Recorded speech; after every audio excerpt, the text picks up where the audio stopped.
रात के 11 बज रहे थे। दिसंबर की सर्द रात और ट्रेन नंबर 12,555 शताब्दी एक्सप्रेस अपने सफर पर थी।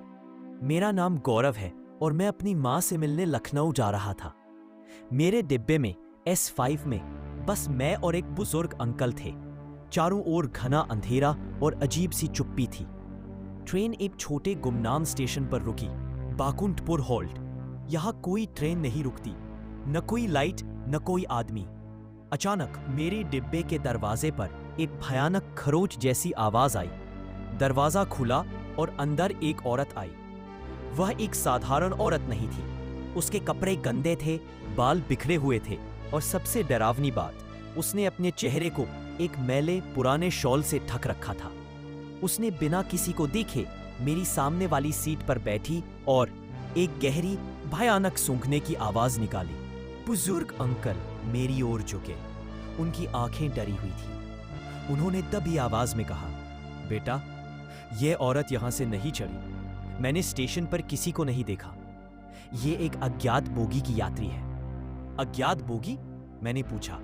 अंकल ने डरते हुए कहा, हर लंबी ट्रेन में एक खाली बोगी होती है। कहते हैं उसमें रात को सिर्फ वही सफर करते हैं जो अब इस दुनिया में नहीं है। तभी मैंने महसूस किया, ट्रेन के अंदर की सारी लाइट्स एकदम डिम हो गई। सिर्फ इमरजेंसी की लाल लाइटें जल रही थी। अब बोगी और भी ज्यादा डरावनी लग रही थी। औरत ने धीरे से अपना सिर ऊपर उठाया। उसका शॉल जमीन पर गिर गया। उसका चेहरा पूरी तरह काला, झुर्रियों वाला और भयानक था, जैसे किसी को जलाकर छोड़ दिया गया हो। लेकिन उसकी आंखें पूरी तरह सफेद थीं, जिनमें कोई तुतली नहीं थी। उसने अपने सूखे होठ खोले और एक ऐसी आवाज निकली जो इंसानों की नहीं थी। भूख लगी है, बहुत भूख लगी है। अंकल ने चिल्लाते हुए मुझे धक्का दिया, भाग, ये पिशाचिनी है। मैंने अपनी जान बचाने के लिए भागना शुरू किया। ट्रेन अब तेजी से दौड़ रही थी, लेकिन भयानक तरीके से झटके ले रही थी। औरत पीछे से मेरे नाम को बुला रही थी। उसकी आवाज अब कई गुना ज्यादा भयानक थी। मैं अगले डिब्बे में भागा और वहां का नजारा देखकर मेरे पैरों तले जमीन खिसक गई। पूरा डिब्बा खून से सना था। सब लोग खत्म हो चुके थे। उनकी आंखें खुली थी, लेकिन सब खाली थी। उस औरत की भयानक मुस्कान अब हर जगह थी। तभी मुझे एक और आवाज सुनाई दी, मेरे पीछे से बुजुर्ग अंकल की आवाज। अंकल ने अपने हाथ मेरे कंधे पर रखे।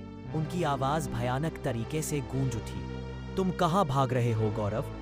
तुम जिस ट्रेन में बैठे हो वो कब की स्टेशन छोड़ चुकी है और इस अज्ञात बोगी में हम दोनों अब अकेले नहीं हैं। मैंने पलटकर देखा, अंकल की आंखें भी अब सफेद थीं। अगले दिन पुलिस को गौरव का शव एक सुनसान रेलवे ट्रैक के किनारे मिला। उसके शरीर पर कोई चोट नहीं थी, लेकिन उसकी आंखों में वही खौफ जमा हुआ था जो ट्रेन में बैठे यात्रियों का था। उस शताब्दी एक्सप्रेस का वह S5 डिब्बा हमेशा के लिए खाली और लापता हो गया। आज भी लोग कहते हैं आधी रात को उस रूट पर एक अज्ञात बोगी वाली ट्रेन तेजी से गुजरती है और उसकी खिड़की से झांकती है सफेद आंखें। गौरव का शव मिलने के ठीक 48 घंटे बाद मामला CBI को सौंप दिया गया। इंचार्ज थे इंस्पेक्टर विक्रम, एक अनुभवी अफसर जो भूतों में नहीं सबूतों में विश्वास रखता था। लेकिन गौरव के शरीर पर चोट का निशान न होना और आंखें सफेद थीं, ये किसी भी कानूनी किताब में नहीं लिखा था। विक्रम की पहली कड़ी थी शताब्दी एक्सप्रेस ट्रेन नंबर 12,555 और उसका S5 डिब्बा। रेलवे रिकॉर्ड में S5 बोगी उस रात खाली थी। सिर्फ गौरव का टिकट बुक था। बुजुर्ग अंकल का कोई रिकॉर्ड नहीं। और सबसे अजीब, बैकुंठपुर हॉल्ट पर ट्रेन को रुकना ही नहीं था। वह वहां क्यों रुकी? विक्रम ने लोको पायलट को ट्रैक किया।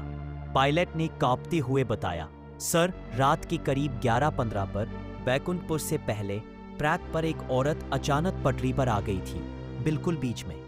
वह ऐसी दिख रही थी जैसे कोई जली हुई लाश हो। हमें इमरजेंसी ब्रेक लगाने पड़े। जब हम उतरे तो वो गायब थी। विक्रम को लगा कि शायद औरत की कहानी ही गौरव की मौत का कारण है। लेकिन S5 में खून कहां से आया? और वह बुजुर्ग आदमी कौन था? जांच को एक नई दिशा मिली जब रेलवे ट्रैक साफ करने वाले एक पुराने कर्मचारी ने एक फुसफुसाहट वाला राज खोला। उसने कहा, साहब, इस रूट पर S5 बोगी हमेशा से मनहूस रही है। इतिहास पता चला 20 साल पहले इसी रूट पर इसी शताब्दी एक्सप्रेस की S5 बोगी में एक भयानक हादसा हुआ था। एक बुजुर्ग और उनकी बहू गौरव की तरह ही लखनऊ जा रहे थे। डाकुओं द्वारा मार दिए गए थे क्योंकि बहू ने अपने बच्चे को बचाने की कोशिश की थी। उसी बहू को गांव के लोग पिशाचिनी कहते थे। विक्रम ने गौरव के कमरे की तलाशी ली। वहां एक पुरानी डायरी मिली। उसमें आखिरी पन्ने पर गौरव ने लिखा था, अंकल ने कहा, डरना मत, मैंने तुम्हें बचा लिया है, तुम्हें मैं उस बोगी से बाहर खींच लाया हूं। इसके नीचे सिर्फ एक धब्बा था, खून का नहीं बल्कि काली जली हुई राख का धब्बा। विक्रम ने अब सब जोड़ दिया था। वह पिशाचिनी S5 में अपने बच्चे की तलाश कर रही थी। बुजुर्ग अंकल वही बुजुर्ग थे जो उस हादसे में मरे थे और अब आत्मा बनकर वहां थे। लेकिन गौरव को लगा कि अंकल उसे बचा रहे हैं, जबकि अंकल ने उसे उस अज्ञात बोगी के खतरे में धकेल दिया था ताकि वह खुद बच सके। अज्ञात बोगी कोई और नहीं, समय में फंसी हुई 20 साल पुरानी S5 बोगी थी। विक्रम ने अपनी रिपोर्ट में लिखा, यह मामला कानून से बाहर है। गौरव उस बुजुर्ग और औरत के बीच के समय और मौत के जाल में फंस गया था। विक्रम ने उस रात इस्तीफा दे दिया। वह अब भी उस सवाल से जूझ रहा था, अगर बुजुर्ग अंकल ने गौरव को धोखा दिया तो क्या वो पिशाचिनी सिर्फ अपने बच्चे को ढूंढ रही थी? यह कहानी यहाँ खत्म होती है, लेकिन सफेद आंखों का खौफ अभी भी ट्रेन के गलियारों में जिंदा है। दोस्तों, अगर आपको यह अज्ञात बोगी की जांच का सस्पेंस हॉरर पसंद आया है तो हमारे चैनल विस्पर टेल्स को सब्सक्राइब करें। इस वीडियो को लाइक करें और कमेंट में बताएं कि क्या आप चाहते हैं कि इंस्पेक्टर विक्रम उस दूसरे रहस्यमय नक्शे की जांच करे जो गौरव की डायरी में छिपा था। आपके कमेंट ही हमारी अगली कहानी तय करेंगे।